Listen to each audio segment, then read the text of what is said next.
nasa likod ko guys, mga luxury brands. And kung makikita ninyo ang haba na ng pila, ay hindi pa pala.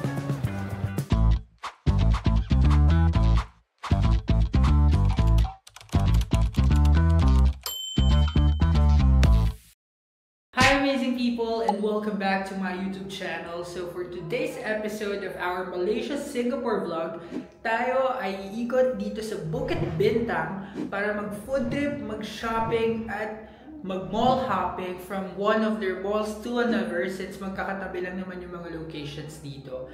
Exciting day today guys at ito yung aming last full day dito sa Malaysia before we head to Singapore. So tara guys, samahan nyo ako.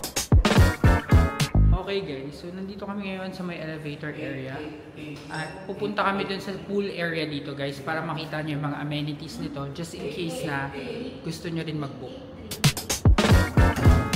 So guys, nandito na tayo. Yan, sa 10th floor ng Agile at ito yung kanilang amenities area. So, meron pala ditong pull-ups. Ayan, so may pull-ups guys. Merong elliptical, merong decline bench for ab workout. Tapos dito merong indoor playground. Ayan, oh. Tapos here, let's go here. We could see yung Sky Garden. Nakalagay Sky Garden pero parang maliit lang. Ito naman, guys, is yan, common work area. Yan, pwede mag-work dyan. Ganda, common work area. Tapos this one is reading room. They say it's reading room.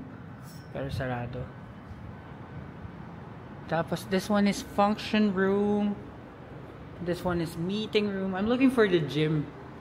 May gym kasi dito eh. And let's proceed here. And mga function room, games room. Ito may billiards dito guys. So. Ito naman is nursery. And then here, another room. And this one is fitness deck. Ito ata yun. Ata yung gym. Ayan, gym. So,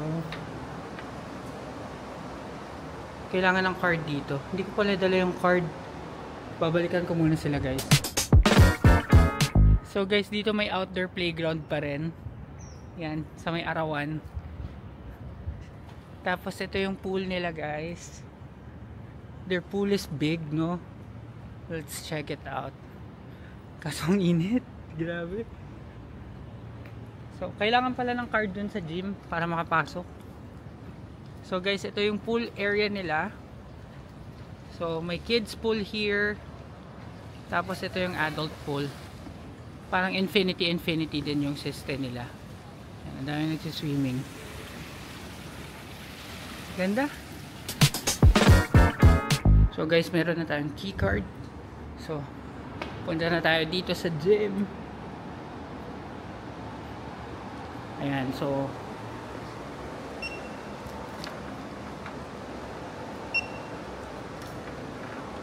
ayaw talaga. Ba't kaya? Pero ito yung labas guys, oh. Meron lang treadmill, dumbbells, tapos dalawang bench. So guys, nakapasok na kami sa gym. Ang daming dumbbells, kompleto. Tapos merong decline bench, tapos ito is adjustable bench. Merong treadmill. Ma'am, 10 pesos 5 minutes. 10 pesos? 10 ringgit? Saan nilalagay? Tapos ito guys yung gusto ko sa gym namin sana. Smith machine. Napakalaking Smith machine guys. Laki ah. Tapos dito naman yung mga spin wheels nila. Yung mga bikes and stuff. Yun lang. So, ito guys. Okay guys. So nakita na niyo yung mga amenities na makikita nyo dito sa gym. And ngayon papalabas na tayo at punta na talaga tayo sa mga great places and locations dito sa Bukit Bintang. Alright, so guys, we're walking na ngayon. And since nasa Bukit Bintang lang din yung aming accommodation, maglalakad lang kami ng mga 10 minutes papunta dun sa aming first destination. So, see you there. So guys, ito na kami, malapit na kami sa Pavilion Hotel. So diretso lang kami dito sa Jalan Bukit Bintang. Ayan, konti na lang. Ang init ngayon pero may mga payong naman kami. Alright guys, so nandito na kami sa gilid ng pavilion. And nasa likod ko guys, mga luxury brands. Ang gaganda lang yung mga stalls nila guys. Ayan. So lakad na tayo papunta sa Pavilion Mall. Patras. So guys, ito na yung Pavilion Mall Bukit Bintang. That one, yung may LED. So tatawid na lang dyan. Uy, may coach. Ayan, katapat lang siya na itong JW Marriott Star Hill Gallery. And walking distance lang talaga mula sa aming accommodation. So tawid lang tayo dito. Tapos doon na tayo sa Pavilion Mall. So guys, andito na kami sa side ng Pavilion Mall. Yung katapat niya naman Fahrenheit Mall. So magkatapatan na lang. Tapos magkakatabi na lang yung mga malls dito. Kaya kung magstay ka talaga, preferably sa Bukit Bintang area.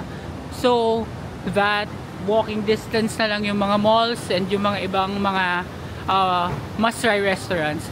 And andun din yung ano, yung second tallest building. Nakalimutan ko na yung pangalan. So this is Pavilion.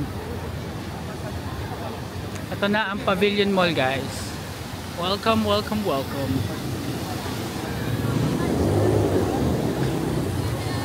Oh ha. Meron silang malaking fountain.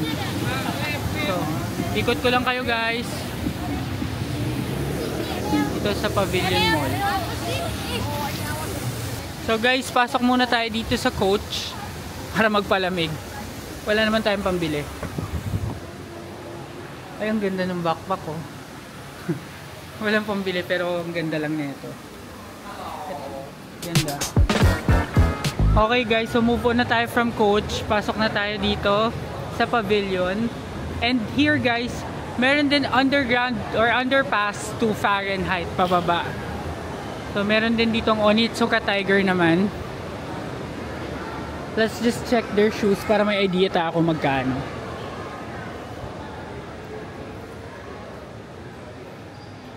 Ito oh. So itong shoes na to guys is 1,440. Ano nga bang denomination dito? Nalimutan ko na. Ringgit. Ayan, so ito yung mga shoes nila guys. So check nyo na lang. Dito to sa Pavilion Mall. So guys, may Lululemon dito. Tapos Red Trail Restaurant. Then sa right side may Arabica and Yao Yao. Yao Yao! Parang gusto ko ng Yao Yao. Tapos open mall pala siya, yung tong pavilion guys. Yan. So makikita nyo itong mga to dito sa Pavilion Mall. So marami rin siyang floors for shopping. So good for shopping talaga siya guys. Guys, nag-decide kami na pumunta muna dun sa Damascus. Kasi gutom na kami, wala pa kaming lunch. And mamaya na lang kami maglilibot pa dito sa mga mall-mall kapag busog na. So magpo-food trip muna tayo, kaya papunta na tayo doon sa Damascus. So let's go! Okay guys, so konting lakad lang, andito na tayo sa mga food area. Ito yung French fries. French fries. Ayan, so mukhang masarap dito sa French fries guys. Tapos iba-iba yung sauce nila. So ang presyo niya, tignan natin. Ang presyo nito guys is ayan, may 21 ringgit. May iced tea. Pero yung fries lang, merong small plus one topping 7.90. So moving on, ito na yung Damascus guys. Damascus, Malaysia. And kung makikita ninyo ang haba na ng pila, ay hindi pa pala. So pwede na mag-order guys ito. And Damascus. Ay hindi pa, ayun pa wala yung pila, mahaba pala talaga yung pila. So tignan natin kung makakapila na. So guys, sa dine-in pala tong pila, sa take-out dito lang. So goods na, take-out lang kami. And yung presyo nila ay balikan ko kayo guys sa price. May nakapila pa kasi. So guys, ito yung pricing nila. Yung chicken shawarma, yung regular 14.90, yung large 16.90. Tapos yung beef tsaka yung mix 16.90 yung regular, yung large 19.90. Pwede ka magsabi kung spicy or regular. Syempre yung regular lang kami, yung hindi maanghang. And wait na lang kami sa queue. So yan guys. Ito yung beef, ito yung chicken. Grabe, ang laki. Tingnan natin kung worth it ba tong hype na nandito sa Damascus. So waiting na lang kami ng order guys. So guys, may isa pa palang Damascus dito. Ayan. So mas konti yung pila. Yung nakita namin yung nandun banda sa may Bukit Bintang. So pwede din dito, option nyo kung saan. Konti lang yung pila ng ganitong oras, mas marami pag gabi. Tapos pag dumiretso ka ng konti, ay ito pala, Kunafa Crisp. Ito yung gusto din namin sana. Kunafa Crisp. Kaso mukhang maraming tao. So tignan natin kung makakapasok kami. Okay guys, so ito na yung Damascus. Take out lang kami at ngayon hahanap na lang kami ng makakainan. So guys, babalik lang kami dito sa French fries para makipagkaibigan. Joke. So order kami kasi gusto ng mom ko dito. So ayan o, yung mga sauce nila nakasabit lang. So guys, ito na yung order namin. Ayan, ito yung fries tapos may cheese sticks tapos may 2 dips na 21.90 isa. Pag pala nag-dine-in kayo dito, may 6% sales tax tapos 10% service charge. So waiting na lang kami sa drinks namin. So yan guys, nagte-taste test na sila. Ano masasabi niyo sa lasa? Okay, sarap. Malasa. Ito yung kay Papa, yung melon drink. 7 out of 10. Oh, may rating ah. May rating. Ito yung cheese sticks guys. Ayan o, tignan nyo yung cheese sticks. Sobrang sobrang madikit.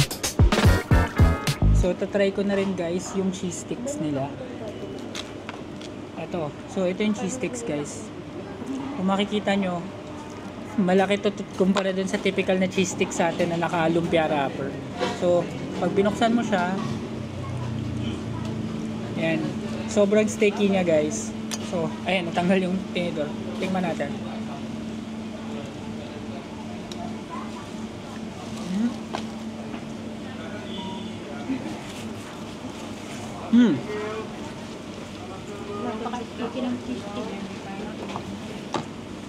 Grabe chewy guys. Napaka-chewy niya.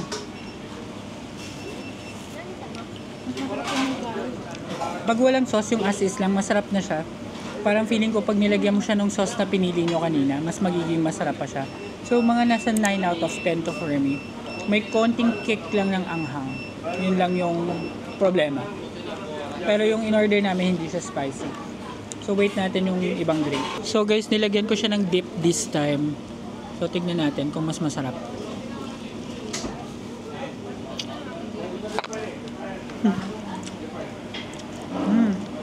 Masarap yung mga dip nila guys.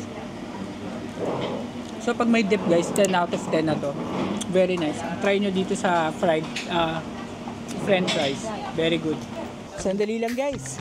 Alam nyo ba na malaking tulong para sa akin kung magsusubscribe kayo sa channel ko na AJTV Amazing Travels dahil makakatulong yon para mas magawa pa natin ang mga ganitong klaseng informative travel videos kagaya ng travel series na ito. So yun lang guys, maraming salamat at back to the video. So guys, this time naman titikman natin yung binili kong Damascus shawarma. This is mixed flavor for 1990 ringgit. So papakita ko lang yung loob. Yan. So napakalaki nito guys, kahit siguro sa isang serving niya, kahit 2 tao na yung maghati, kayang-kaya or mabubusog kayo pareho. So try na natin. Sa dulo lang ako kakagat guys.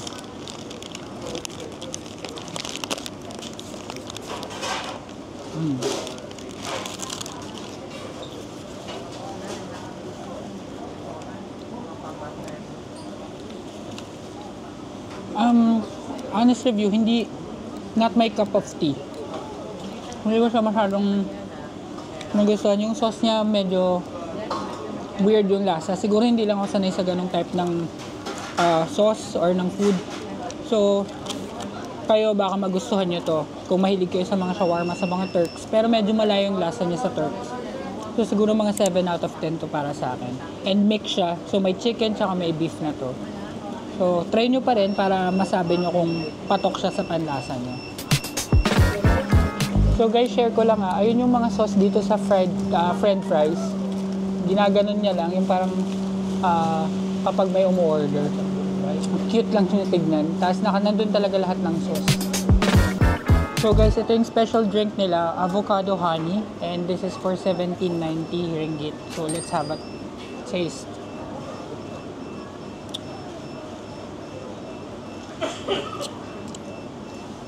Masarap naman guys, medyo matabang lang siya.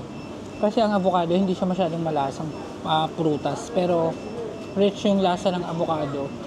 Yung honey, siguro haluin ko pa konti. Tapos tikman natin ulit. Yun, medyo tumamis nung hinalo ko guys. Yung honey yung pinaka-sweetener niya. So healthy to and refreshing. So 10 out of 10 ako dito sa avocado honey. Okay guys, so tapos na kami kumain dito sa french fries. Ang total na binayaran namin is 115 ringgit and 20 cents. So kung makikita nyo sa likod ko, biglang humaba na yung pila. Buti na lang kanina walang pila, so nakapag-dine in kami. So ngayon, gusto namin makapaglakad-lakad pa, pero since medyo mataas pa yung araw, pupunta muna kami dun sa Berjaya Times Square.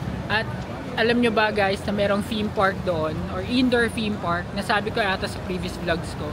Kaya pupunta kami doon at doon muna kami magpapalipas ng oras. So let's go! So guys, itong malaking building na to, ito yung Berjaya Times Square. Ito yung parang sinasabi nilang Shibuya daw ng Malaysia. So ito lot 10, yung nasa taas. Ay ito, yan. Tapos dito tayo. Punta tayo dun sa Berjaya Times Square. So lakad lang tayo ulit. Let's go! So guys, ito yung monorail nila. Ayan, dumaan. So picture lang tayo dito.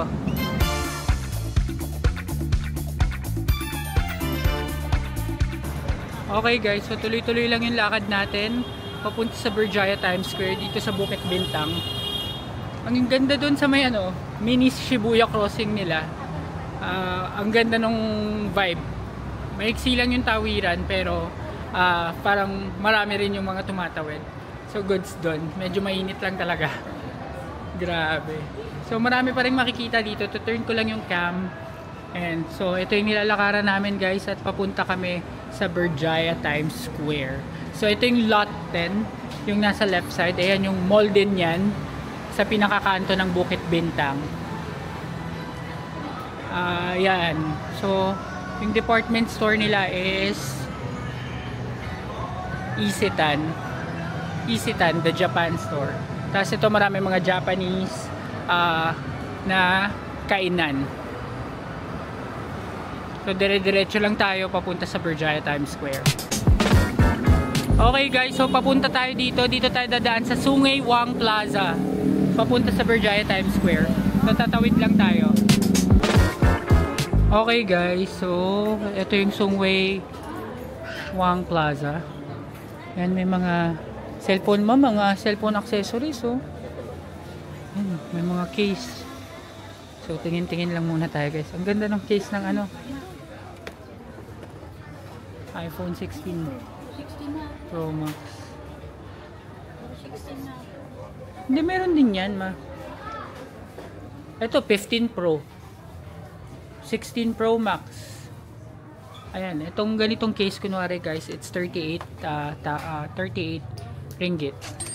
Ito 15 lang yung mga case. Pagpasok lang to dito sa Sungei Plaza. Okay guys, so naglalakad-lakad lang kami dito. At para tong Green Hills guys, itong mall na to. So lakad-lakad lang at tignan natin kung may mahanap pa tayong iba, since on the way naman to sa Berjaya Times Square. So guys, andito kami sa Sports Planet kasi nakalagay sale. So tignan natin kung sale talaga at kung magaganda yung mga makikita natin dito. Ito may mga shoes for kids, oh. Tamang-tama, pang bata talaga yung hinahanap namin. Itong cute to, si Donald Duck. Magkano to? 119 lang. Pakamura, guys. Ganda. Mura nga ang mga shoes dito, guys. Tsaka hindi lang shoes, may mga iba pang mga damit. So, ang laki pala nito, guys, oh. Sports Planet. Sports Planet itong title na to. So guys, nadaanan lang namin tong spot na to. Tapos ito na yung Berjaya Times Square, guys. Ayan. So, dyan yung indoor theme park. Napuntahan na namin to nung previous vlog, pero hindi namin naikot. So ngayon, pupuntahan na, i-explore na natin siya. Konti na lang. Okay guys, so welcome to Berjaya Times Square. So, ito na, yung loob ng Berjaya Times Square. Pero, i-end ko na muna ang vlog na ito, guys. Abangan nyo na lang sa susunod na episode ng aming adventure dito sa Berjaya Times Square. And kung nagustuhan ninyo ang video ito, please give me a like, comment, share, and subscribe to my channel. And do not forget to hit the notification bell para naman updated kayo sa aking future vlogs. So, tutok lang kayo at abangan ng next episode ng ating Malaysia, Singapore vlog. Bye!